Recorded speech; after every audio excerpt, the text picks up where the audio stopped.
of Island Moments. I'm Emme Tomimbang with my guest co-host, Hoko award-winning artist, Kealiʻi Reichel. Hi, Kealiʻi. Aloha kaua, aloha kako, and welcome back to the island of Maui, Emme. We're on the grounds of the Bailey House Museum, which houses the largest collection of Hawaiian artifacts in Maui County. I'm really looking forward to a great show. We've got exciting things coming up, Kealiʻi. We journey to the island of Molokai for the historic return of the Father Damien relic to Kalaupapa. And we'll take a close look at a major motion picture film on the island of Hawaii called Waterworld. And I heard you had an exclusive interview with Kevin Costner. Lucky Baga! We were fortunate, Kealiʻi. Then we talk story with your dear friends, three local girls in island music, Naleo Pili Mehana. Naleo Pili Mehana has been around for many years, and they have a brand new single. It's called Flying with Angels, and it's climbing the chart. And so have you, Kealiʻi. We'll talk story with you at your home at the foot of Iao Valley about your island success. Emme, you can come to my house anytime as long as I can clean house first. So stay tuned, and we'll be back with more of Emme's Island Moments.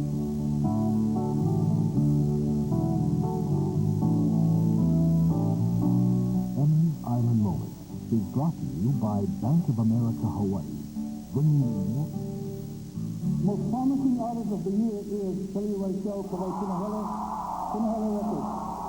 Another one of Maui's own swept the Hoku Awards again this year. Kealiʻi Reichel walked away with the album, male vocalist, and most promising entertainer of the year. He also received awards for the most popular Hawaiian album and favorite entertainer of the year. The Hoku Awards were, it's hard to explain if you've never been there, but standing up in front of everybody and looking out into that audience and seeing all of these great artists out there, people that I've grown up to, listening to their music, sitting there looking at me, it was quite an experience, something that I'll not soon forget. Getting to the island's most prestigious music awards was not an easy task, especially since Reichel was not known for his contemporary sound.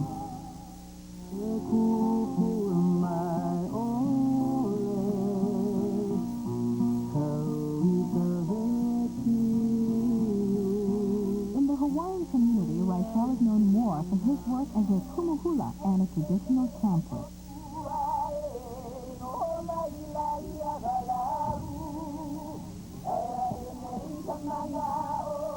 Kealiʻi credits noted chanter Pua Kanaka Ole for this gift. Again, being lucky or blessed, I think blessed, she took me under her wing and took me on as an apprentice to chant. And it was from that point, really, that the cultural grounding that I had already had became extremely solidified. Many doors opened, lots of realizations came with the contact that I had with her. And so that's where I believe my first real journey began.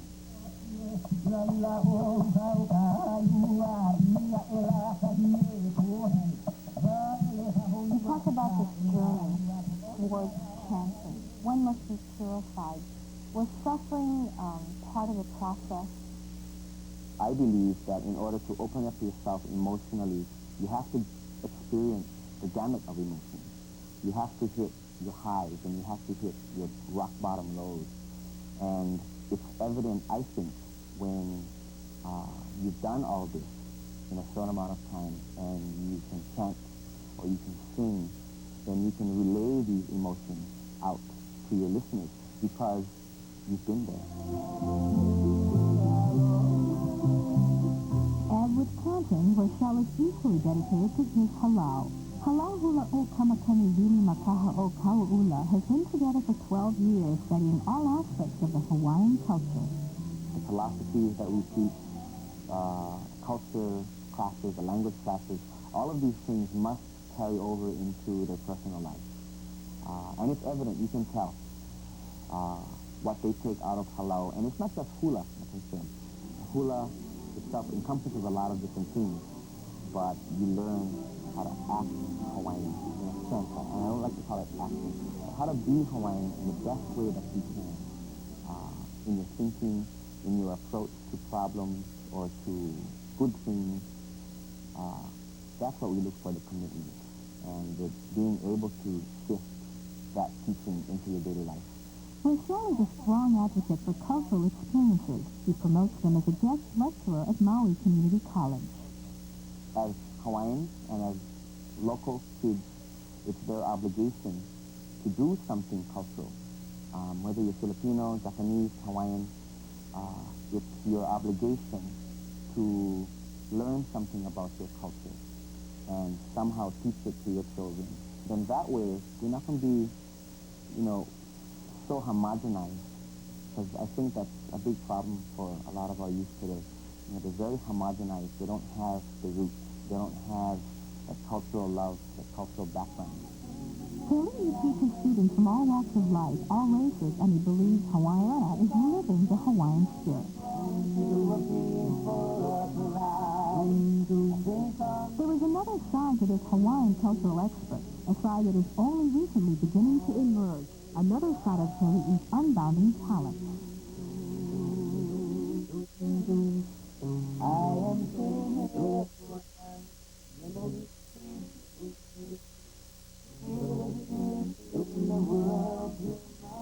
When we come back, how a troubled Maui teenager got back on track, the early years and poignancy of Kealiʻi Reichel.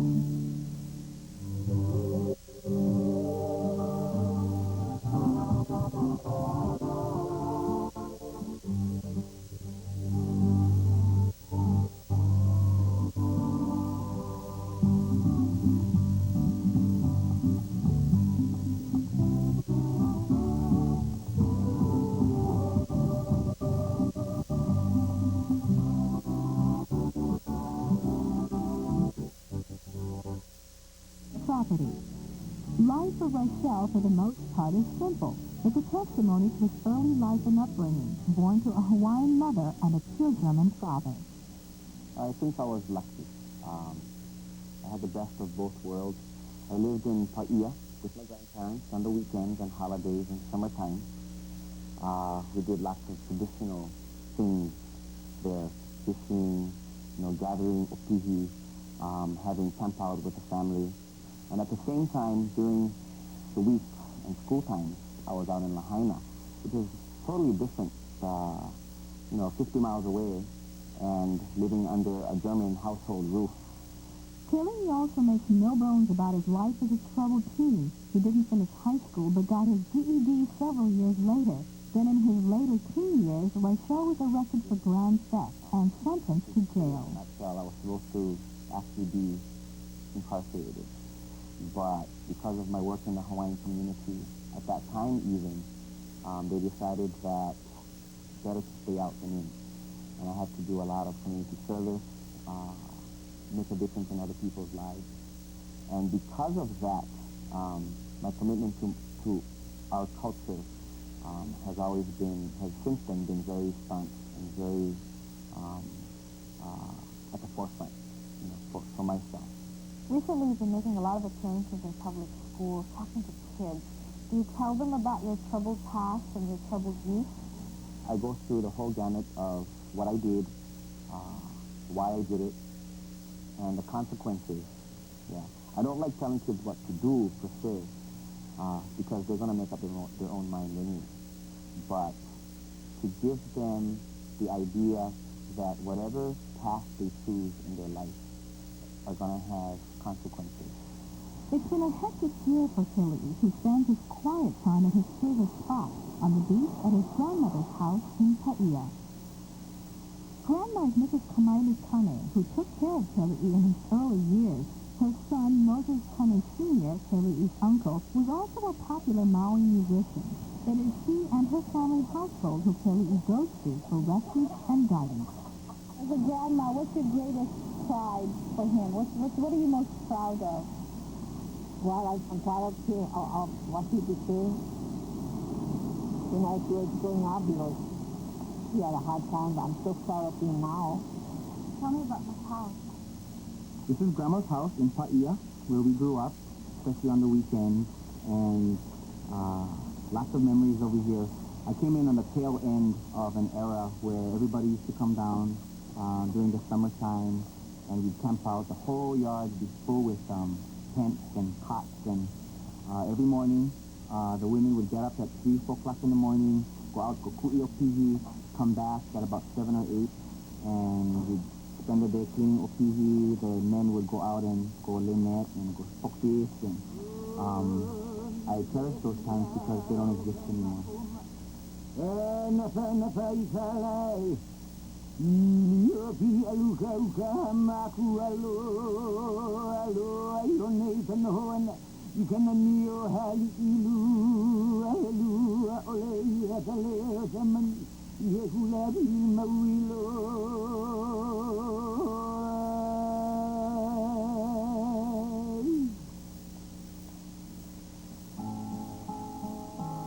Here, Reichel chants a name place for Maui and sings a tune that explains his love for family and a sense of home.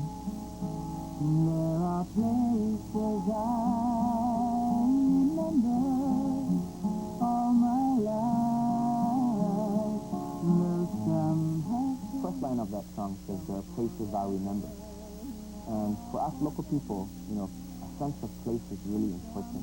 A sense of being, sense of family, and it's all tied in with what we call land identification. With lovers and friends, I still can recall. Some are dead and some are living, but in my life, I love them all. I come from the very tail end of the plantation era. You know, I just experienced a little bit of it during my growing up time. And the feeling and attitudes were very different back then. It was more family-oriented, I think, more community-oriented because everybody lived in one area. So with that song, it brings back and it evokes memories of a time that I remember and that I like, and you know, you could probably never go back to, but you can still sing it. And when you sing something like that, or when you chant a faithful chant, or sing a song that brings you back to a childhood time, you know, it lives again. You know, even if it's only in your mind, it lives again, and that's important. But in my life, I love you more.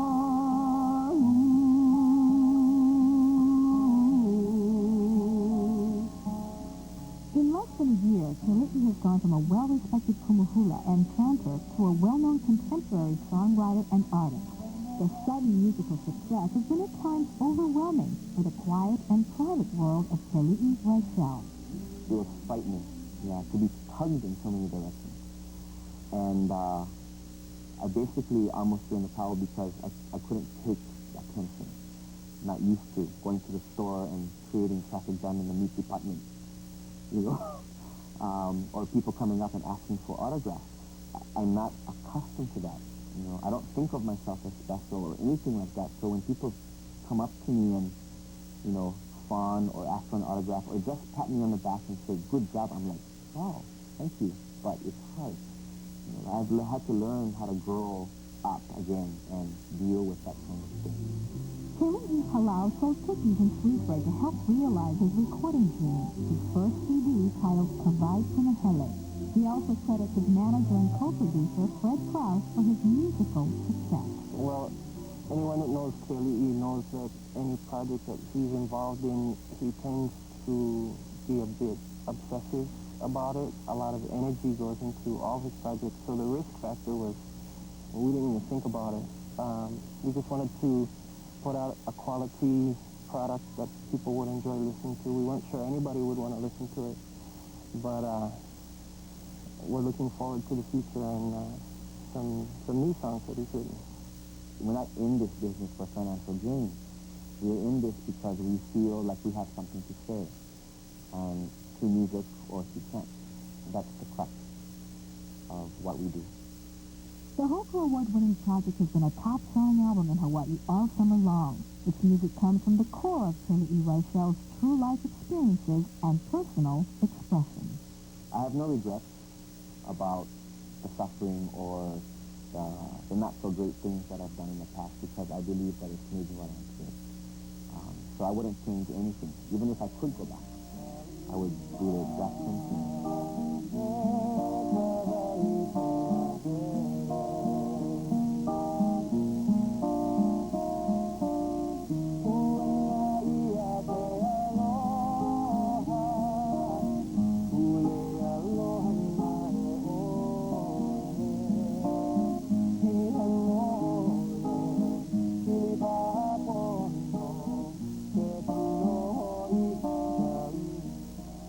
Kealiʻi, I just love your music. Please continue to inspire and gift us with your island music. Oh, mahalo, Emme. It was my pleasure.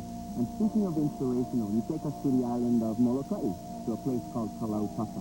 And it is very Kealiʻi that we were part of a historic homecoming celebration. So stay with us. Emme's Island Moments goes on the road again, this time to Las Vegas. Join me, Emme Tomimbang, Hawaiian Airlines, and Hawaiian VIP Tours for a Hawaii week in Vegas.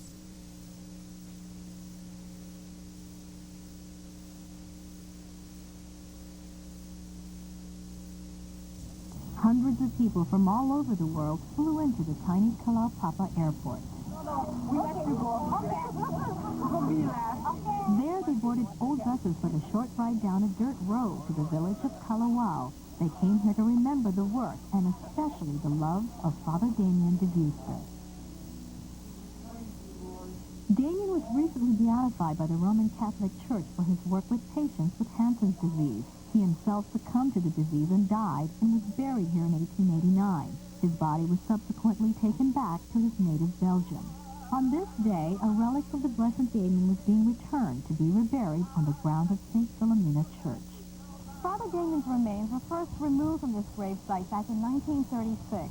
Today, nearly 60 years later, Father Damien symbolically returns home. It's been a long-awaited homecoming, not just for the people of Kalaupapa, but also for the man who served them. Both the love and devotion the residents of Kalaupapa feel for Damien are etched in their faces. The return of the relic to its original burial place has great significance for them. Well, we've been waiting for this a long time, and it finally has come to be, and I'm glad. We don't have to wait anymore. It's a wonderful feeling to have him back, although I don't think we ever lost him. Today there are fewer than 70 patients living simple but meaningful lives in Kalaupapa. A favorite gathering place was Ria's, a combination general store and local bar. Here the townsfolk would come to buy ice cream, soda, and cold beer. For 31 years, Mariano Ria owned and operated the bar. He came to Molokai from the Philippines as a young man in 1937. His life changed forever the day he discovered he had contracted Hansen's disease. I almost cried every night. It was really a shock to me and with my family in the Philippines. And then the family that brought me to Hawaii came to visit me, knowing how I looked when I left them. It's like the photograph there, and showing me all paralyzed and all that. He openly cried in front of me. Mariano was never bitter about being a Hansen's disease patient. He quietly accepted his condition and life in the settlement. Mariano died last year, but the tradition of his store continues with another Kalaupapa resident. Now, how old did you say you are? 73. And you started your business at 73? What's it like? Bad. Why? I didn't realize it was going to be this bad. You know, you have to keep ordering stock. Are you having fun? Yeah. I don't have time for myself. On a recent visit, I spent time in the settlement. We met people like Henry Nalaialua, a 55-year resident of Kalaupapa. We were his house guests and cooked up some lunch, a typical way Kalaupapa folks socialize. Good afternoon. I go in the back. I'll pick my rifle. All right.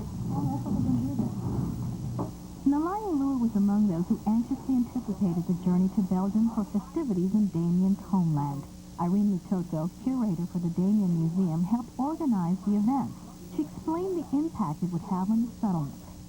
I think by this time everybody will realize where Damien came from, who his people are, And now that a delegation is going from here, to Belgium, they will be, so to speak, in the international limelight. And so the people of the world will know, these are the people that Father Damien works with. And even after the settlement, is closed to residents, people will still remember Kalaupapa, as Damien's place. And Damien's place was home for patients like Henry Nalai-Ilua. I think my life has been the best ever. In spite of all the rejections and the things that happened to me physically, mentally, otherwise, I think because I've become a wiser person by being able to see this far ahead, where now the most dreaded disease in the world is almost completely under control. And others need no fear or need have any fear about coming here, And just as Henry looked forward to going to Belgium, he waited with anticipation for the completion of Damien's journey home. Because he is being returned in part. I don't think anything could be more important, in the hearts of those who treasure him, those who admire him, those who pray to him. It will have, I think, a more deeper meaning for a lot of people after his beatification, whenever they come to this church or to this area, it'll be like renovated, ground, sacred ground. Nellie Kealiʻi likes to spend time in her yard and garden. She came to Kalaupapa 30 years ago from American Samoa. Like many other residents here, Nellie believes the spirit of Father Damien never left Molokai. The first time, 65, I went in, and just like, I feel to myself inside the church. Yeah. And my body was really, chicken skin, because it's like, you stay inside there, So, and that's why I make up my mind to move here at Kalaupapa. I know it's his spirit. And that's why, he is here to come visit. Because he loves us. Father Arsene Damien recalls the sorrow the patients felt when Father Damien's body was exhumed and taken back to Belgium in 1936. Yeah, well, that is sort of a sad part of the history of Father Damien, that the remains were removed from here back to Belgium. Of course, was felt as a loss in the islands up here, particularly in Kalaupapa. And the people were not consulted, and I don't think even the ecclesial authorities were very much consulted. I think it was sort of a decision made in Europe, and with the help of the United States government, so that the people really felt very bad about it. One of those who witnessed the removal of Damien's body from the grave was 87-year-old Kenzo Seki, the oldest living resident of Kalaupapa. Quick with a laugh, Kenzo loves to drive the streets of the settlement in his old pickup truck and watch the planes fly in and out of the airport. At Kalawao, he recalls with some sadness the day Damien's body was taken away. Nobody had any say. They took him and they said the Belgian, the government wanted his body, so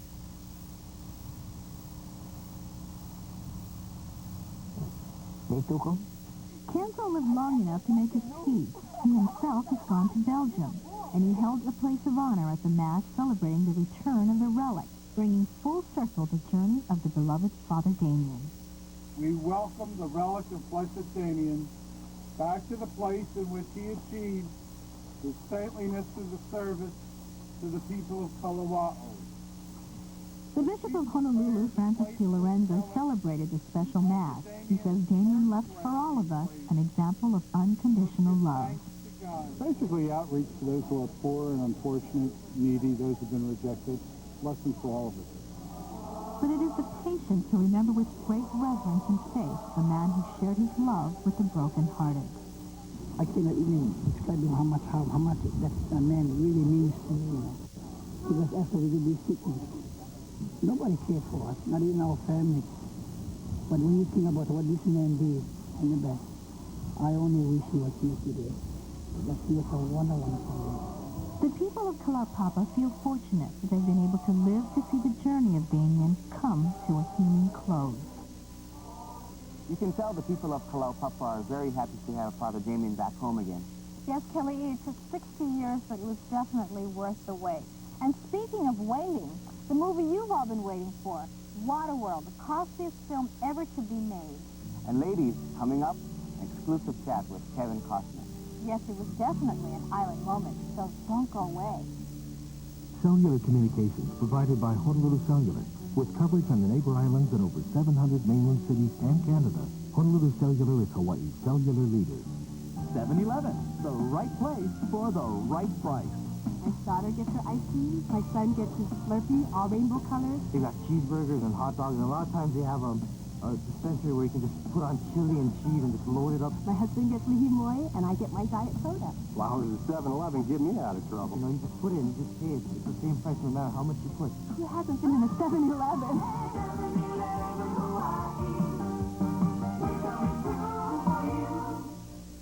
Hey, Brother Rick. Hey, Brother Bull, to be here. We're giving you thousands of dollars.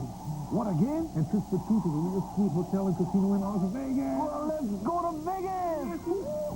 Brother Bull, I loved it. And you'll love it, too. It's easy to win. Listen to us for all the details on how you can be a winner and join us in Las Vegas. Compliments from Bank of America, Emmy's Island Moments, and KCCN FM 100. KCCN is your chance to win a trip for two to Las Vegas. Ready, Brother Rick? Ready, Brother Bull? Oh, you're looking good. Let's go.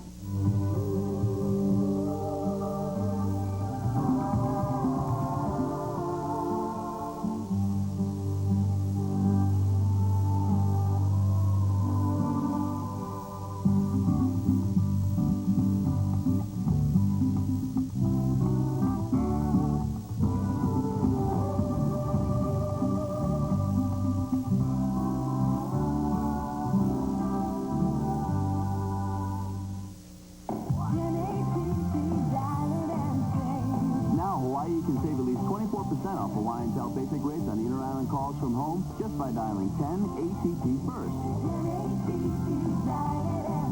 Sign up with AT&T True Savings, then dial 10 ATT first on inter-island calls from home.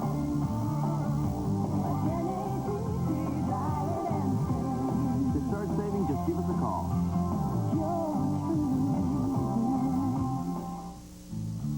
This portion of Emmy's Island Moments is brought to you by AT&T for the people of Hawaii.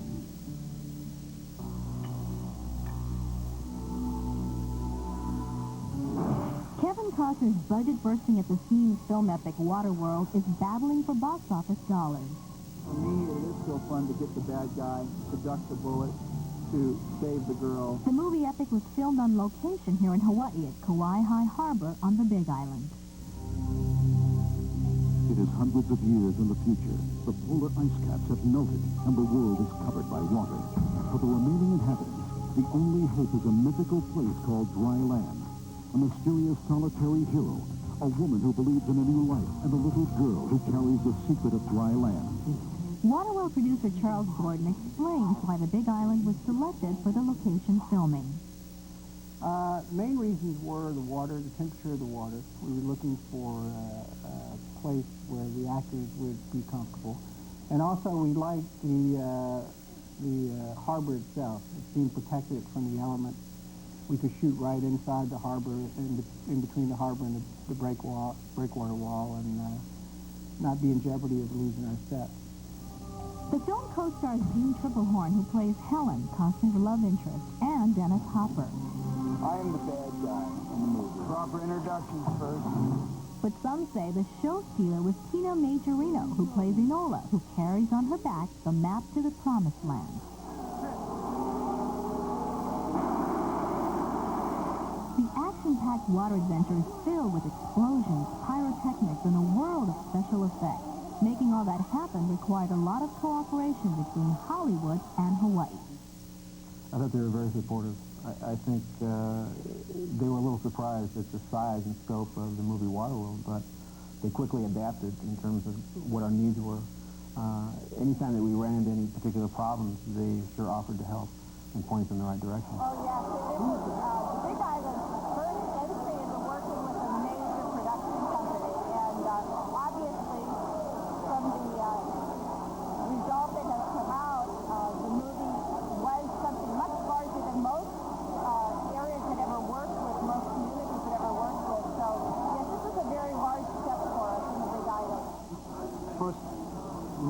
this film, I think, has helped us educate ourselves as to what we have to do. And we're actually looking to attract more films, commercials, TV productions to our island.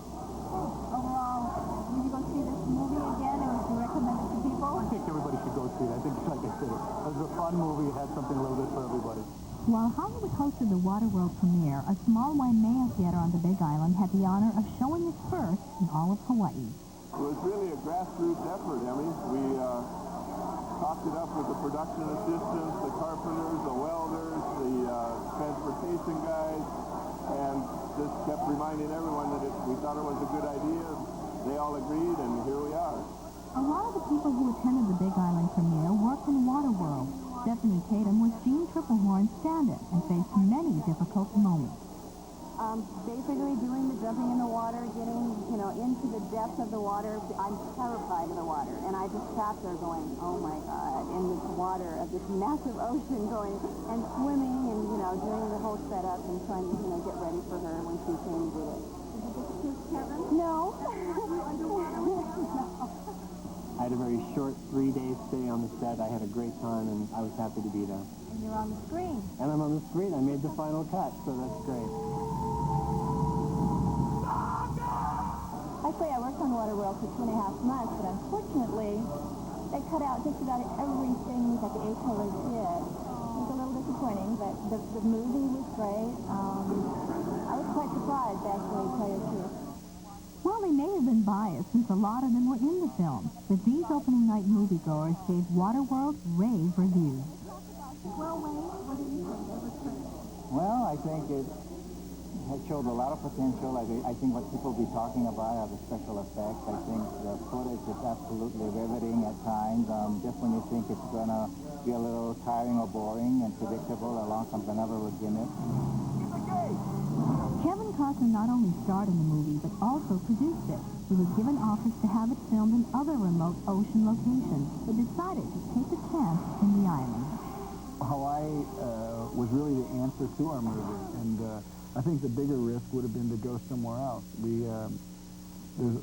Number one, there's a lot of people there that have made movies before, so we were able to draw on the talent that existed in Hawaii. They're movie-wise. We needed an exotic location. We needed water that was, supernatural, and Hawaii didn't get the name Paradise for nothing. Costner took the project away from Oahu to the Big Island, where there's not as much movie-making experience. Well, they weren't the only one cut short, It was a massive movie, it's become legendary almost. But I thought that Hawaii did absorb, what we brought. I mean, no one anticipated that it would get that big, and the fact that the people embraced it and quick went to work, and there were enough people to do it, really spoke well for what was going on there. It was an undertaking, and, we're all different for having made that movie. Come here for a second. I started right here and slid all the way down to the very end. Yeah, I was a little nervous. I had a few palpitations that day. And I'm going to push off, and I'm going to try and catch up with the plane.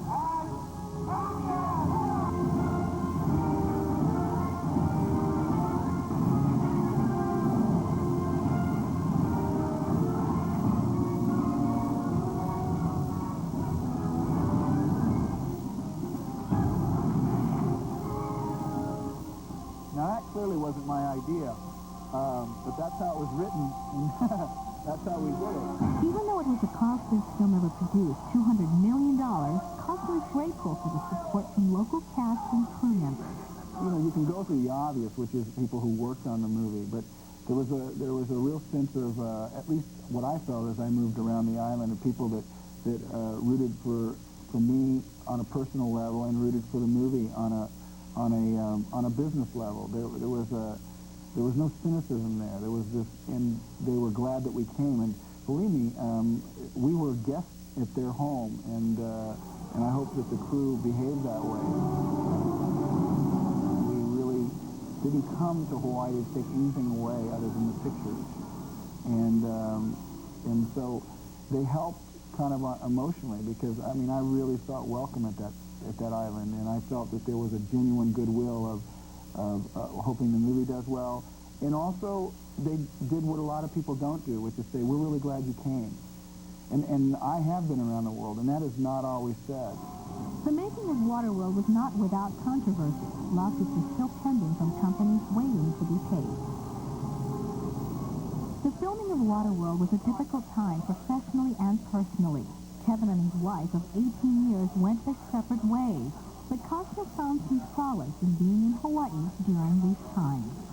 It was probably the toughest year, of my life for a lot of obvious reasons, and I think probably had I been stuck anywhere else in the world, I mean this really seriously, had I been stuck anywhere 7 months, not away from my home, knowing how hard the year was, I think I would have gone crazy other than a place like Hawaii, because no matter what kind of pressure I was feeling professionally and personally, it was always like the trade winds just wrapped themselves around me, and it had a real calming effect, and it was what do you call it, the spirit of aloha, is that right? And I think Hawaii, while it couldn't heal, it soothed during that time that I needed. Emmy's wardrobe provided by Marshall's, where you'll find incredible bargains every day at Hawaii Kai, Pearl Highlands, Kona, and Kahului. Not only does Marshall's have the latest fashions at 20 to 60% off department store prices, but there's always something new. Why? Because we get new shipments every day. In Hawaii Kai, Pearl Highlands, Kona, and Kahului. At Marshall's prices, you'd think these were regulars, but they're not. Take a close look. There's not one stitch of difference between us and department stores, except, of course, the price. In Hawaii Kai, Pearl Highlands, Kona, and Kahului. Emmy's Island Moments goes on the road again, this time to Las Vegas. Join me, Emme Tomimbang, Hawaiian Airlines, and Hawaiian VIP Tours for a Hawaii week in Vegas. Catch Hapa, the Ka'au Crater Boys, and Robi Kahakalao in concert. Attend a tailgate party and the UNLV football game. Experience the sights and sounds of Las Vegas at Rio Suite Hotel and Casino. Tour starts September 27th. For reservations, call Hawaiian VIP Tours at 522-2200. At Futons, etc., you'll find more than Hawaii's largest selection of futons. Futons and futons. We've got exciting new lifestyle furnishings for every room.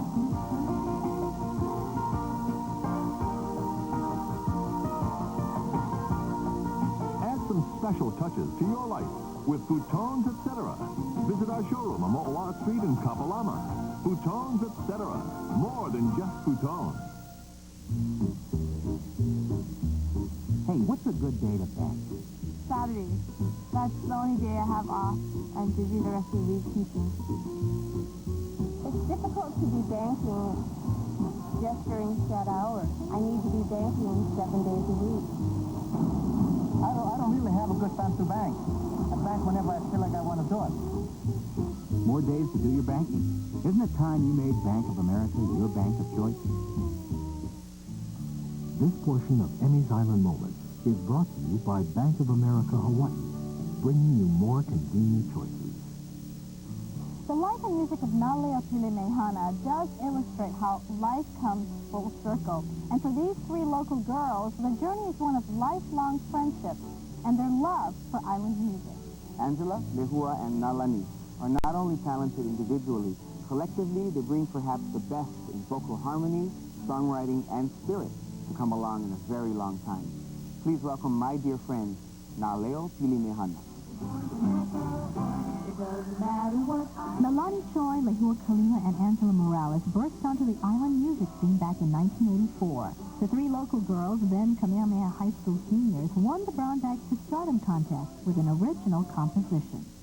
Well, I wrote this song, the only one in the group, but it really was just a fun song, and it wasn't supposed to be a put down to anybody. It was supposed to be a song to praise local boys, to make them feel good, just about being themselves and saying, hey, you know, you may not be the model that's on the cover of this month's magazine, but I think you're kind of neat.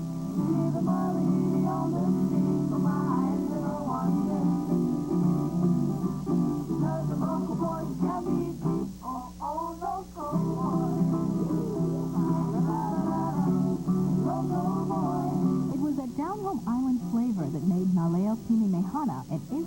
with audiences a decade ago. They looked like a typical young group when they left Kamehameha, ready to record and to do all kind of wonderful things in the music industry. But then for some reason, personal reasons, I guess their own individual callings, they decided to leave music for a while and go off and become mothers and wives and professional people. And through it all, you know, that same magic in their town, their land, but it's never left.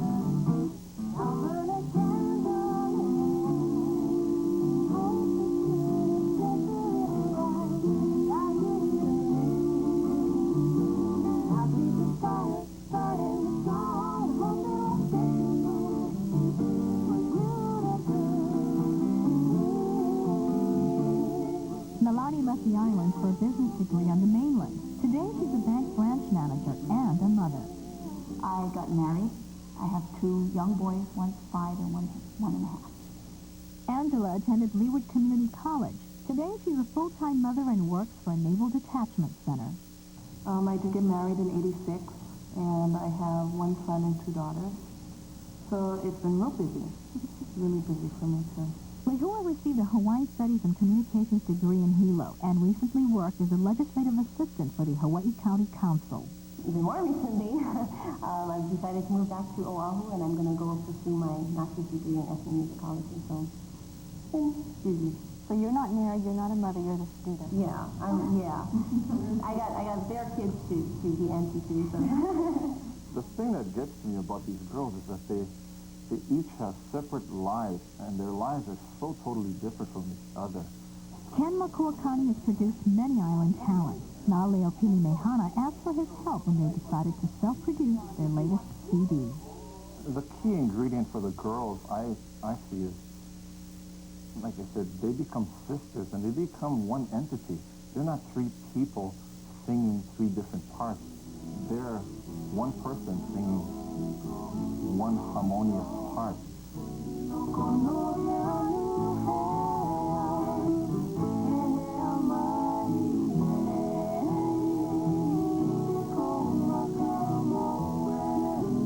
Angela, after Brown Bag stardom, you went your own way, raised your family, and had your own career, and you, I guess, experienced life. How do you bring those experiences to your music of Naleo Pili Mehana for 1995? It brings a very big dimension, a new dimension of the fact that we are all working women, that 2 of us are mothers and wives, that we all have full-time jobs during the day, and we don't play music all the time. But when the music is there, our families and our friends sacrifice a lot of time, and they support us 100%, 110% to make sure that what we want to do, and music is basically what we enjoy. After going separate ways, it was time for a reunion and a time to stretch musically. They did so by self-producing their latest release, titled Flying with Angels. We said, okay, we can do it. There's 3 of us, it's not just one of us. So what we have done is actually split the duties that a normal producer would have. Eleni being the banker, handles the business part. Angie takes care of booking all of our gigs and stuff. And I've been kind of just relegated to promotion and help to get the album out there to the public. So it's been working out really well so far. And I think it's going to work. This evolution, we've gotten to the point where we feel confident that, we can do this. We've kind of taken baby steps. And it was the next logical thing to do was to say, well, we've done the music. I think we can do the business. Let's go out and give it a shot. Their latest CD project offers a rich blend of contemporary Hawaiian compositions. Many of the songs for this project were written by Lehua Kalima, who comes from the famous musical Kalima clan. All of the writing that I've done has been from my personal experience as a person since we graduated, things that I've gone through, dreams I've had, people I've met. It's all added to what it is that we write about. And I don't think we would have come away with any of this without the experiences that we've had, without having been apart and coming back together. It's all worked out for the best, everything has. Lehua, the title song of your latest album is Flying with Angels, and it's been quite a big hit. What inspired you to write that? That song was inspired by a situation that I came across where someone was actually in the hospital and they were dying of a disease, and there was someone there that was with them, that stayed by their side no matter what.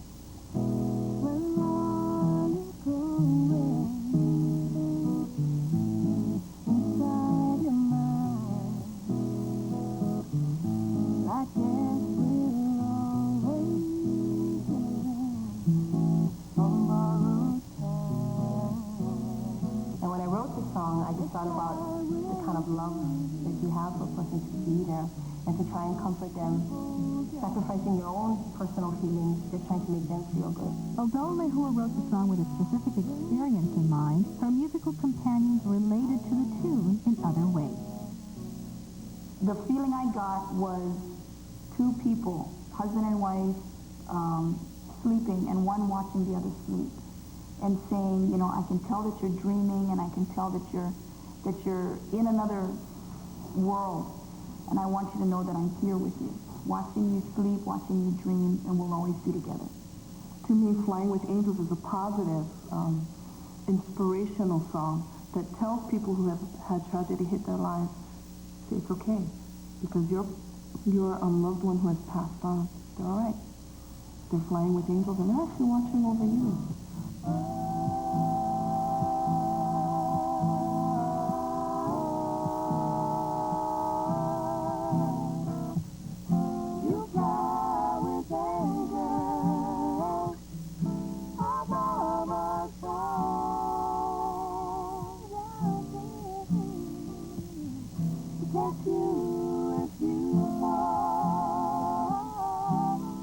They started out as high school friends doing what they love most. And today, life has come full circle for Naleo and Hana. They have teamed up again to bring their collective life experiences to their music. Like their hit song Friends, Nalani, Lehua, and Angela are that and more. For the three of us, that song is the definition of what our friendship has become and what our friendship has endured in all these years that we've been together. We've gone through a lot of trials together. We've succeeded in a lot of areas. We still yet have to succeed in the future. But that song, Friends, whenever we sing it, you know, there's a feeling. I never get the same feeling twice. There's always a feeling amongst the three of us. And that feeling has been with us since day one.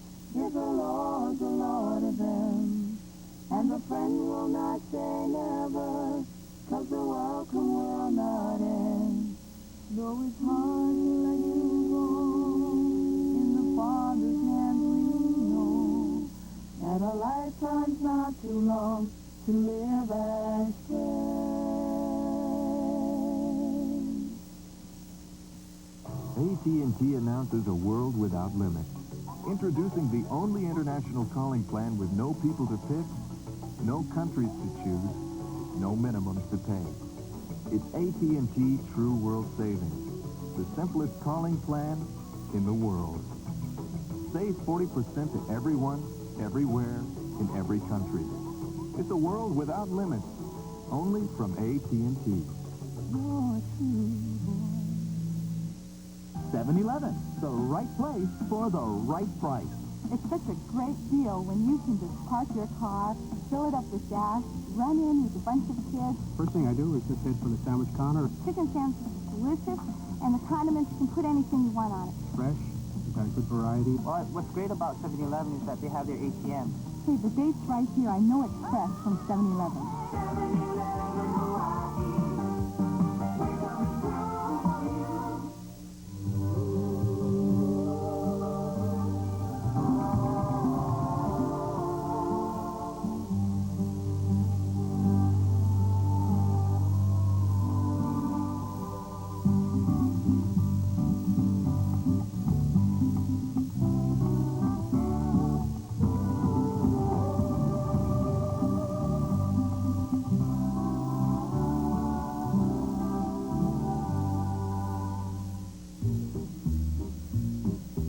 So, what's a good time to bang?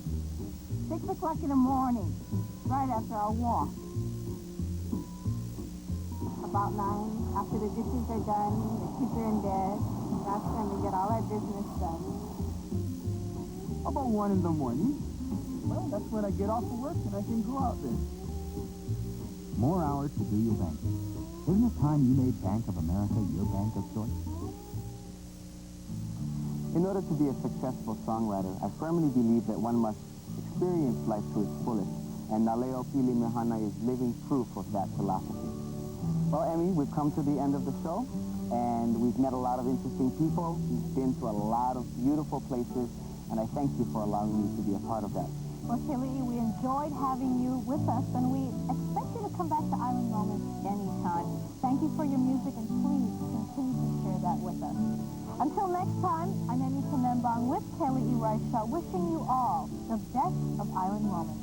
Ahui ho and aloha. Hi, aloha.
Emme's Island Moments was brought to you by AT&T for the people of